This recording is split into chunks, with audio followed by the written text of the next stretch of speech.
Почитувани колеги, благодарам за присуството на денешната пресконференција на ВМРО-ДПМН. Голем скандал е што Социјалдемократскиот сојуз поддржува човек осомничен за производство на дрога.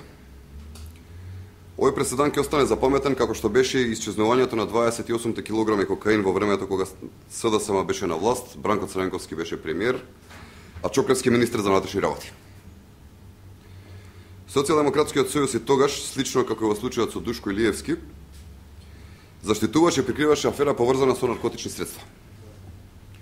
Во 1998 година, во периодот кога СДСМ и Бранко Црвенковски се уште се на власт, Петрит Аме, човек од подземјето, на распит во Министерството за внатрешни работи, јасно посочува за длабоката инволвираност на функционери на СДСМ со трговија со дрога. Тогаш Социјалдемократскиот сојуз не реагираше. СДСМ и тогаш се стави во одбрана на производителите и трговците на дрога. Социјалдемократскиот сојуз повторно, како во времето кога беа на власт, действуваат со кревање на паника и манипулации со јавноста. Тие мора да сватат дека Душко Илиевски мора да одговара пред законите исто како и сите осумничени за производство на опојни дроги. Социјалдемократскиот сојуз мора да дозволи законите да влажат подеднакво за сите. Исто така мора да дозволи институциите на системот да работат без политички притисоци.